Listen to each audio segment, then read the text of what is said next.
అందరికీ నమస్తే. నా పేరు శ్రీకాంత్. ఫస్ట్ టైం మీరు మన ఛానల్ని చూస్తుంటే సబ్స్క్రైబ్ చేస్తారని మనస్ఫూర్తిగా కోరుకుంటున్నాను. ఇక విషయంలోకి వెళ్తే, ఆంధ్ర రాష్ట్రంలో చదువు లేని ఏలుముద్ర గాళ్ళు ఈ మధ్య ఒక ఉద్యమాన్ని బయటికి తీసుకొచ్చారు. అక్కడ నైతిక బాధ్యత వహిస్తూ ధర్మేంద్ర ప్రధాన్ రాజీనామా చేశాడు. నీట్ లీకేజ్ అయిందని.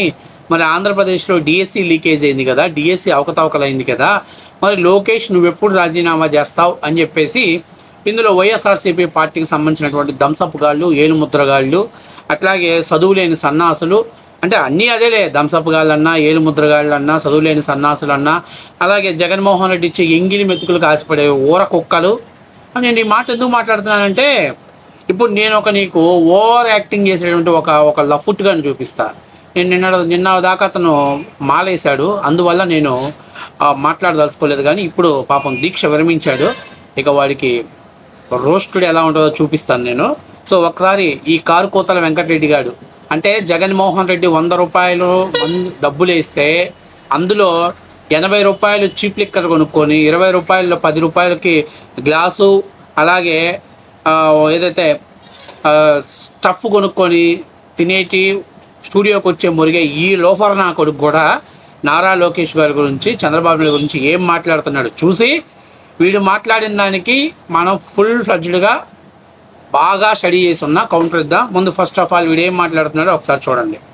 లోకేష్ రాజీనామా, మీరేమన్నా ప్రజల ద్వారా ఓట్లు వేసి ఏమన్నా లోకేష్ ని గెలిపించారా? ఈవీఎంల ద్వారా గెలిస్తే మీరు లోకేష్ రాజీనామా అడుగుతారేంది?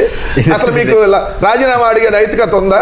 మీరేమన్నా ఓట్లు వేసి ఏమన్నా లోకేష్ ని గెలిపించారా? ఆయన ఏదో ఈవీఎంల ద్వారా అంతా మేనేజ్ చేసుకొని ఏదైతే మినిస్టర్ అయితే ఆయన రాజీనామా చేయమంటున్నారు. ఆరోపణ మాత్రమే. అది ఒకటి, సోషల్ మీడియా అది ఒకటి. నైతికత అంటే ఏంటి అని అడుగుతున్నారంట. మాకు వెన్నుపోట్లు, కుట్రలు, కుతంత్రాలు ఇది తెలుసు, కానీ నైతికత అంటారేంది? ధర్మేంద్ర ప్రధాన్ ఓకే ఏమంటున్నాడు? ఏమయ్యా లోకేష్ ఈవీఎంల ద్వారా గెలిచాడు. కారుమూరి వెంకటరెడ్డి కూడా పాపం ఇప్పటించి ఒక డౌట్ అంట, నాకు అసలు మెయిన్ ముల్లే లేకపోదు కదా, మేటరే లేదు కదా, నాకు వీళ్ళు ఎట్లా వచ్చారా ఈ డౌట్ ఎప్పటి నుంచో డౌటు. అందువల్ల పాపం ఆ యొక్క ఆలోచనలు, అలా మైండ్ సెట్లో ఉన్న ఈ నా కొడుక్కి ఎప్పుడు అలాగే అనిపిస్తుంది. మీరు 151 సీట్లు వస్తే మా వాడు వీరుడు సూర్యుడు ఒక్కడుగు ముందుకేసాడు, ఈవీఎంల్లోనూ ఎక్కడైనా ప్రభంజనాన్ని సృష్టించాడని చెప్పేసి మాట్లాడతారు. అవతల వాళ్ళకి మీ పరిపాలన చూసి మీరు 164 సీట్లు వస్తే లేదు ఈవీఎంలు మేనేజ్ చేశాడు, ఈవీఎంలు లేవు. మరి 151 వచ్చినప్పుడు ఈవీఎంలు అదే ఈవీఎంలు వాడారు, 164 వచ్చినప్పుడు అదే ఈవీఎంలు వాడారు, లేదు మీకు 64 సీట్లు వచ్చినప్పుడు అదే ఈవీఎంలు వాడారు. మరి ఆ రోజు ఎందుకు మీరు మాట్లాడలేకపోయారు? అది ఈవీఎంలను ఎందుకు అనలేకపోయారు? ఎందుకంటే మేము ఓడిపోయాం అని ఓటమిని కూడా అంగీకరించని చేతగాని దద్దమ్మలు మీరు. అంటే ఇంకా చెప్పాలంటే చవట సన్నాసులు మీరు. మీకు 11 సీట్లకి ప్రజలు మమ్మల్ని కిందకి నెట్టారు. ఎందుకు నెట్టారు అంటే, ఇదిగో ఇలాంటి సోది మాటలు మాట్లాడినందుకు, ఇలాంటి చెత్త వాగుడు వాగినందుకు, ఇలాంటి అంటే ఏమంటారు దాన్ని అంటే, ఎటువంటి ఆధారాలు లేని వాడు మాట్లాడే మాటలు. పెద్దోళ్ళు మనకు సామెత చెప్తారు, ఏ వంక లేనమ్మా డొంక వైపు చూపించదు అన్నట్టు. ఏమీ చేతగాని ముండలు, వైఫల్యం చెంది చెత్తగా పరిపాలన చేసి ప్రజలు చీకొట్టి ప్రజలు తూ అని మీ మొహం మీద ఊసిన తర్వాత కూడా మాకు సిగ్గు లేదు, మాకు లజ్జ లేదు, మేము తినేది అన్నమే కాదు, మేము అన్నం తింటే మేము ఇలాంటి మనుషులం కాదు అనేటువంటి లోఫరగాళ్ళు మాట్లాడే మాటలు. నేను ఎందుకు ఈ మాట మాట్లాడుతున్నానంటే, వీడికి నిజంగా కానీ వీడికి పాలిటిక్స్ మీద అవగాహన ఉంటే 2024కి ముందు ఆంధ్రప్రదేశ్లో 3 అంటే ఈ ఎమ్మెల్సీలు సెగ్మెంట్స్లో ఎన్నికలు జరిగాయి. పట్టభద్రుల ఎమ్మెల్సీ ఎలక్షన్స్ అంటే చదువుకున్నటువంటి యువత తమ ఓటు హక్కుతో ఒక అభ్యర్థిని ఎన్నుకునేటువంటి ఎలక్షన్స్ జరిగాయి. 3 పట్టభద్రుల ఎలక్షన్స్ అంటే 9 ఉమ్మడి జిల్లాలు, అందులో 9 కూడా ఎక్కడయ్యానంటే ఉత్తరాంధ్ర పట్టభద్రుల ఎమ్మెల్సీ ఎలక్షన్. అందులో శ్రీకాకుళం, విజయనగరం, విశాఖపట్నం 3 ఎలక్షన్స్లో ఈ 3 ఉమ్మడి జిల్లాలు ఈ ఎలక్షన్స్లో పార్టిసిపేట్ చేశాయి. ఇంకొకటి పశ్చిమ రాయలసీమ పట్టభద్రుల ఎమ్మెల్సీలు, అదేంటి అంటే ఒంగోలు, నెల్లూరు, చిత్తూరు జిల్లా. ఇంకొకటి తూర్పు రాయలసీమ పట్టభద్రుల ఎమ్మెల్సీ ఎలక్షన్స్ ఎక్కడెక్కడ, కడప జగన్మోహన్ రెడ్డి ఇలాకా, కర్నూలు జగన్మోహన్ రెడ్డి అడ్డా, ఇంకొకటి అనంతపురం. మొత్తం 9 ఉమ్మడి జిల్లాలలో ఎలక్షన్లు జరిగితే 9 ఉమ్మడి జిల్లాలలో ఎలక్షన్ జరిగితే వైఎస్ఆర్ కాంగ్రెస్ పార్టీకి అందులో ఎవరయ్యా నిర్వహించిన ఎన్నికలంటే వైఎస్ జగన్మోహన్ రెడ్డి ముఖ్యమంత్రిగా ఉన్నప్పుడు అక్కడ ఈవీఎంలు కాకుండా బ్యాలెట్ బాక్సులతోటి చదువుకున్నటువంటి యువత తమ ఓటు హక్కును వినియోగించుకున్నారు. ఆ ఎలక్షన్స్లో జగన్మోహన్ రెడ్డి గెలవటానికి 10th క్లాసు 6th క్లాస్ చదువుకున్న వాళ్ళకు కూడా ఓటు హక్కు కల్పించినటువంటి ఒక గొప్ప మహానుభావుడు. అయితే జగన్మోహన్ రెడ్డికి పాపం ఓటు హక్కు లేదు. అది ఎందుకు లేదో ఏమో నాకు తెలియదు, కానీ ఆయన డిగ్రీ చదవలేదో మరి అందువల్ల ఆయనకి ఓటు హక్కు లేదు. ఈ కలిగించినటువంటి దాంట్లో ఈ 3 పట్టభద్రుల ఎమ్మెల్సీ ఎలక్షన్స్లో తెలుగుదేశం పార్టీ ఘన విజయం సాధించింది. తెలుగుదేశం పార్టీ భారీ మెజార్టీతోటి గెలుపొందింది. అంటే యువత ఏం చేశారయ్యా అంటే, అరే బాబు ప్రతి సంవత్సరం మెగా డిఎస్సి ఇస్తానని ప్రతి సంవత్సరం మా చేతుల్లో సాక్షి క్యాలెండర్ పెట్టావు కాబట్టి నీకు మేము ఇస్తున్నటువంటి గిఫ్ట్ అని చెప్పేసి వైఎస్ఆర్ కాంగ్రెస్ పార్టీని చొప్పు తీసుకొని వైసీపీ అభ్యర్థుల్ని చొప్పు తీసుకొని కొట్టినట్టు సమాధానం చెప్పారు. దొంగ ఓట్లు వేయించారు, 10వ తరగతి చదివిన వాళ్ళు కూడా ఓట్లు వేయించారు, ఎన్నికల ఓటుకు 3,000 4,000 తాయిలాలు ఇచ్చారు. అన్నీ ఇచ్చినప్పటికీ కూడా ఎమ్మెల్సీ ఎలక్షన్స్లో ఈ 3 పట్టభద్రుల ఎమ్మెల్సీ ఎలక్షన్స్లో వైఎస్ఆర్సీపీ పార్టీ ఓడిపోయింది. ఎలక్షన్ నిర్వహించింది ఎలక్షన్ కమిషన్. ఎలక్షన్ను పర్యవేక్షణ చేయాల్సిన బాధ్యత ఆంధ్ర రాష్ట్ర ముఖ్యమంత్రి గారిది. ఆ రాష్ట్ర ముఖ్యమంత్రిగా ఉన్నది వైఎస్ జగన్మోహన్ రెడ్డి. ఈయన మాట్లాడుతున్నప్పుడు ఆ రోజు వాడుతున్నటువంటివి ఈవీఎంలు కాదు, బ్యాలెట్ బాక్సులు. అయినా కూడా వైఎస్ఆర్ కాంగ్రెస్ పార్టీ ఓడిపోయింది. కాబట్టి ఇక్కడ నేనేం చెప్తున్నానంటే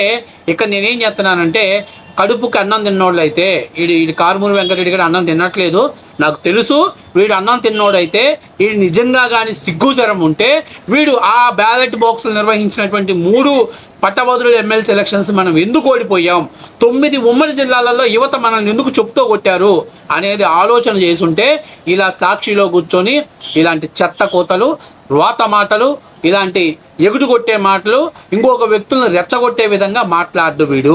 వీడికి అన్నం కాదు ఇది తినేది. ఇంక నేను మాట్లాడదలుచుకోవట్లేదు. పలానా డాష్ డాష్ డాష్ ఇది తినేది వాడు. సరే, ఇంక రెండో మాట మాట్లాడి ఎన్నుపోటు గురించి మాట్లాడాలి. ఎస్, మేము ఆ రోజు మేము లక్ష్మీపార్వతి రాజ్యాంగేతర శక్తిగా పనిచేస్తుంది, పార్టీ నాశనం అయ్యే పరిస్థితిలో ఉంది, తప్పనిసరి పరిస్థితిలో మేము తిరుగుబాటు చేసాం. 2000 ఆ తర్వాత జరిగినటువంటి ఎలక్షన్స్లో 94లో మేము కూడా ఎలక్షన్స్కి వెళ్ళాడు. చంద్రబాబు నాయుడు గారిని ఆ రోజు మీరు ఎన్నుపోటు అన్నారు. ఆయన రియల్గా చెప్పాడు, ఎస్ ఈ పరిస్థితుల్లో తప్పనిసరి పరిస్థితుల్లో మేము ఎన్టీఆర్ గారికి వ్యతిరేకంగా వెళ్లాల్సి వచ్చిందన్నారు. మరి అప్పుడు ప్రజలు రెఫరెండంగా తీసుకొని మళ్ళీ చంద్రబాబు నాయుడు గారిని ముఖ్యమంత్రిని చేశారు. మరి ప్రజలు వెన్నుపోటు పొడిచారా? ప్రజలకు కావాల్సింది డెవలప్మెంటు.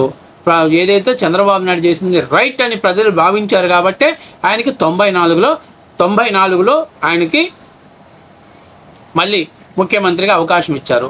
ఇప్పుడు నేనేమంటున్నానంటే 2019లో మీ అందరూ తెలుసు, ఒక ఆర్టిస్టు నన్ను చంపబోయారు, మా బాబాయిని చంపబోయారు, మా నాన్న చంపారు, మా నాన్న దొరకలేదు, తర్వాత నేను దొరకలేదని చెప్పి మా బాబాయిని చంపేశారు, ఇది నిజంగా నిక్కచ్చిగా నారా రక్తాసురే అని చెప్పేసి నాకు ఆంధ్రప్రదేశ్ ప్రభుత్వం మీద నమ్మకం లేదు, సిబిఐ ఎంక్వైరీ కావాలని చెప్పి ఎన్నికల్లో సానుభూతి డ్రామాలాడి 2019లో మీరు గెలిచారు.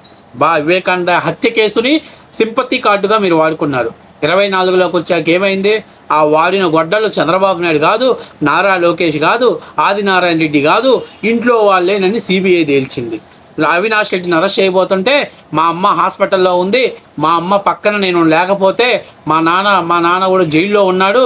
మా నాన్న ఎందుకు జైల్లో ఉన్నాడు? అరే కారుమూరి వెంకటరెడ్డి, అరే రోతకోతల వెంకటరెడ్డి, అరే కడుపుకి. ఇది యూట్యూబ్ కాబట్టి మాట్లాడుతున్నా. అదే ఇంకో చోట అయితే మాత్రం సమాధానం వేరేగా ఉంటుంది. నేను చెప్తున్నా, చాలా తీవ్రంగా ఉంటుంది. మీకు చేతనైతే సమస్యల మీద మాట్లాడండి, చేత కాకపోతే వ్యక్తిగత విషయాల జోలికి మాట్లాడితే, మేం మాట్లాడటం మొదలు పెట్టామంటే తల్లి దగ్గర నుంచి, చెల్లి దగ్గర నుంచి, చిన్న చెల్లి దగ్గర నుంచి వీళ్ళందరి గురించి కానీ మాట్లాడితే మీరు గదుల్లో పిచ్చకాయలు బిసుకొని చేస్తారు నా కొడకల్లారు. అది జాగ్రత్తగా ఉండండి. Be careful. మీరు పరిపాలన గురించి మాట్లాడండి, మీకు చేతనైతే సమస్యల గురించి మాట్లాడండి. నువ్వెంత, నీ బతుకెంత? ఆఫ్టర్గా అడివి నువ్వెంత, నీ బతుకెంత? నువ్వు కూడా మాట్లాడుతున్నావు. కొంచెమైనా సిగ్గు అనిపించట్లేదా నీకు? మీకు దమ్ముంటే 2024లో ఎలక్షన్స్లో ఎస్ మేమే మా బాబాయిని చంపుకున్నాం అని చెప్పి మీరు ఎలక్షన్స్లో గెలగలిగారా? చెప్పగలిగారా? చివరికి సొంత చెల్లెల మీద సోషల్ మీడియాలో ట్రోల్ చేయించారు. చివరికి సొంత చెల్లెలు రాజశేఖర రెడ్డికి పుట్టలేదని చెప్పుకున్నారు. మీ బతుక్కి పోల్చుకుంటే మీరారా మాట్లాడేది? ఏమన్నా మాట్లాడనరా అని అంటే ఏం మాట్లాడతారు మీరు? ఏమన్నా మాట్లాడమంటే ఎన్టీఆర్ గారు ఎన్నిపోటు గురించి, లేకపోతే పవన్ కళ్యాణ్ పెళ్ళిళ్ళ గురించి. మరి మన బతుకులు ఏందిరా అని అంటే మా అన్ననంటే ఒప్పుకోము, మా అన్న అసలే అమాయకుడు, మా అన్న అసలే తండ్రి లేని బిడ్డ. మీరు అనటం ఎందుకు, మేము అనిపించుకోవటం ఎందుకు? ఏంటి కారణం ఏంటి? కాబట్టి నేను ఏం చెప్తున్నానంటే, ఫస్ట్ ఆఫ్ ఆల్ మీరు రాజకీయాలు హోందాగా చేయండి. చెయ్యని చేత కాకపోతే మేము ఇలాంటి భాషనే వాడతాం, మేము ఇలాంటి పదాలే వాడతాం, మేము ఇలాగే మాట్లాడతామని అంటే మేము కూడా ఇంకా వ్యక్తిగత జీవితాల గురించి మాట్లాడతాం. ఆడదాకా వచ్చి మాట్లాడితే ఖచ్చితంగా చెప్తున్నా, ఆడదాకా వచ్చి మాట్లాడితే మాత్రం తీవ్రంగా ఉంటాయి వ్యవహారాలు. Be careful. ఆ పక్కన సాక్షి ఈశ్వర్ గారు ఉన్నాడు. నువ్వు జర్నలిజం చేయరా, అరే బ్రోకరిజం చేయమాక, నువ్వు జర్నలిస్టుగా పనికిరావు. కొన్ని రోజుల తర్వాత సాక్షి నుంచి బయటికి పంపిస్తే బిర్లా మందిర్ టెంపుల్ దగ్గర, చార్మినార్ దగ్గర గుడ్డ పరుచుకొని అడుక్కోవాల్సి వస్తుంది. గుర్తుపెట్టుకో. ఏం జర్నలిజం చేస్తున్నారా మీరు? ఇదే జర్నలిజం? మీ బతుకులేంది, మీ నాయకుడి చరిత్ర ఏంది? మీ చరిత్ర బయటపెడితే జనాలు ఓస్తారు బొచ్చబెట్టి. అలాంటిది మీరు కూడా పెద్ద మొగోళ్ళ లెక్కన, పోటుగాళ్ళ లెక్కన మీరు మాట్లాడుతున్నారు నైతిక విలువ గురించి. నైతిక విలువ ఏ నైతిక విలువరా? ఎన్నికల ముందు నా చెల్లెలు నా పెద్ద కూతురు లాంటిది అన్నాడు. ఎన్నికలు అయినాక చెల్లెని మెడబట్టి గెంటేశాడు. ఇదేంద్ర అని ప్రశ్నిస్తే రాజశేఖర రెడ్డికే పుట్టలేదన్నారు. మా పార్టీ గౌరవ అధ్యక్షులు విజయమ్మ అన్నారు. ఎన్నికలు అయిపోయిన తర్వాత పార్టీ నుంచి పీకి పడేశారు. ఏదిరా నైతిక విలువ? ఎవరా నైతిక విలువను మాట్లాడుతుంది? ఏది మీ నైతిక విలువ? ఎన్నికల ముందు మా బాబాయిని హత్య పైన నేను వదిలిపెట్టినాను. ఎన్నికలైనాక ఏం చేశారు? చంపిన వాళ్ళు ఎవరా అని చెప్పి చూస్తే తీరా మీ వాళ్ళే ఉన్నారు. ఇవన్నీ చాలా వరస్ట్గా ఉన్నాయి. మీ దగ్గర నేను ఏం చెప్తున్నానంటే, డిఎస్సి నీట్ లీకేజ్ అయ్యి రద్దు చేశారు, పక్కన పెట్టేసేయండి. అందుకని వాళ్ళు ధర్నా చేశారు. డిఎస్సి లీకేజ్ అయిందని రాష్ట్ర ప్రభుత్వం రద్దు చేసిందా? పోనీ డిఎస్సిలో అవకతవకలు జరిగినాయని కోర్టు ఏమన్నా డిసైడ్ చేసిందా? ఏమీ లేకుండా మీరు మాట్లాడటమో, మీ సాక్షి స్టూడియోల్లో మాట్లాడటమో, లేకపోతే ఉద్యోగాలు రానటువంటి వాళ్ళని తీసుకొచ్చి మాట్లాడించడం కాదు. న్యాయస్థానం డిఎస్సిలో అవకతవకలు జరిగినాయి అని డిసైడ్ చేసిన రోజు చేతగాని దద్దమ్మల్లారా ఆ రోజు బయటకు వచ్చి మీరు కొట్లాడండి. ఆ రోజు లోకేష్ రాజీనామా చేయమని అడగండి. అంతేగాని మీకు అనుకూలంగా డిఎస్సిలో రిజల్ట్స్ రాలేదని చెప్పి ఈ కొండందవి ఎంటుకు గొను పట్టుకొని చేతగాని మాటలు మాట్లాడొద్దు. నైతికల గురించి, విలువల గురించి మీరు మాట్లాడొద్దు.